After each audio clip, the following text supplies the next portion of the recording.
नमस्कार. आपली जी सिरीज चाललेली आहे की आपण एनडीएचे जे एक्सपर्ट आहेत प्रत्येक विषयांमधले त्यांना आपण विचारतोय की एनडीएचं पॅटर्न किंवा सिलेबस वगैरे त्याबद्दल आपण थोडेफार प्रश्न विचारतोय. आज आपल्याला पार्किंग मध्ये पुन्हा एकदा आपले विशाल मुटेकर सर दिसलेले. सर नमस्कार. नमस्कार सर. काय नाही सर, काय म्हणता? व्यवस्थित.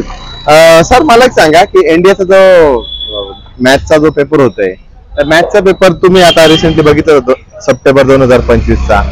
प्रिव्हियस जे पेपर झालेले ते आणि 2025चा पेपर यामध्ये काय तुम्हाला चेंजेस काय दिसतील? सर बघा, आता तुम्ही 2015 पासून जर एनडीएचा पेपर बघितला, 2015 ते 25 या पेपर मध्ये ना डिफिकल्टी लेवल थोडी वाढत गेलेली आहे. जे 2015 साली जी मॅथमॅटिक्सची क्वेश्चन पेपरची जी लेवल होती त्याच्यामध्ये आणि 2025चा जो पेपर आता रिसेंटली आपण बघितला त्याच्यामध्ये बऱ्यापैकी लेवल टफ केलेली आहे. जे मॅथमॅटिक्स जो क्वालिफाईंग सब्जेक्ट मानला जातो की मॅथ्सचा पेपर क्रॅक केल्याशिवाय तुम्ही तुमचा जो एनडीएचा नेक्स्ट पेपर जो असतो तो चेक पण केला जात नाही. बरोबर आहे. त्याचा कट ऑफ क्लिअर केल्याशिवाय, त्याच्यामुळे त्यांनी काय केलं माहितीये का, मुलांची संख्या जास्तीत जास्त वाढल्यामुळे किंवा आपण असं म्हणू शकतो की एनडीए कडे बऱ्याच विद्यार्थ्यांचा फोकस आता गेलेला आहे. बऱ्याच विद्यार्थ्यांचा फोकस एनडीए कडे आता वळालेला आहे. त्याच्यामुळे ती लेवल किंवा ते विद्यार्थी कशा पद्धतीने कटिंग करायचे तर त्यांनी काय केलं, मॅथमॅटिक्सचा पेपर जो आहे तो बऱ्यापैकी टफ केलेला आहे. आता तुम्ही जर बघितलं तर 2025 असेल किंवा 24 असेल,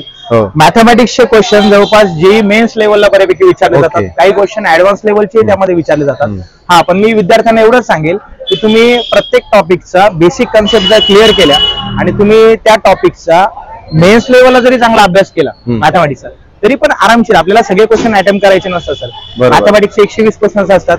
एक 50 to 60 क्वेश्चन जरी मुलांनी चांगले अटेम्प्ट केले तरी ते इनफ आहे. चांगला स्कोर त्याच्यामध्ये येऊ शकतो. नाशिक मध्ये आता जे मुलं 10वीला आहेत आणि त्यांचं मॅथ कुठेतरी वीक आहे, पण डोक्यामध्ये कन्सेप्ट आहे की आपल्याला एनडीए करायचं, पुढे जाऊन करिअर करायचं एनडीए मध्ये, तर अशा विद्यार्थ्यांनी कुठले बुक्स रेफर केले पाहिजे किंवा बेसिक त्याचं जे प्रिपरेशन आहे मॅथमॅटिक्सचं ते कसं केलं पाहिजे त्यांनी? हे बघा, आता बरेचसे पॅरेंट्स आहे ना अवेअर झालेले मुलांना, पण अति अवेअरनेस पण आहे ना कुठे ना कुठे थोडासा काळजीचा भाग झालेला आहे. मुलं काय करतात किंवा पॅरेंट्स काय करतात मुलांना की तू हे कर, ते कर, हे फाउंडेशन जॉईन कर, ते फाउंडेशन जॉईन कर. आम्हाला मुलांकडून काय रिक्वायरमेंट असते ऍज अ मॅथमॅटिक्स मध्ये की मुलांचे 10वी पर्यंतच्या कन्सेप्ट क्लिअर हवे. स्टेट बोर्डला असो, सीबीएसई ला असो किंवा आयसीएसई ला असो, तो कुठल्याही बोर्ड मध्ये शिकत असो सर, त्याला त्याचे बेसिक कॅल्क्युलेशन आले पाहिजेत, त्याला बॉडमॉस नियम माहिती हवा, त्याला लिनियर इक्वेशन सॉल्व्ह करता आले पाहिजे, त्याला क्वाड्रॅटिक इक्वेशन्स असतील. बेसिक जे टॉपिक्स आपल्याला इसेन्शियल आहे रेग्युलर मॅथमॅटिक्स साठी, ते 10वी पर्यंतच्या कन्सेप्ट जर त्याच्या क्लिअर असतील ना की तो 11th मध्ये ते बाकीचे टॉपिक आरामशीर क्लिअर करून घेतो. पण आजकाल काय होतंय की 10वी पर्यंतच मुलांना ऍडिशन सबट्रॅक्शनच व्यवस्थित येत नाही.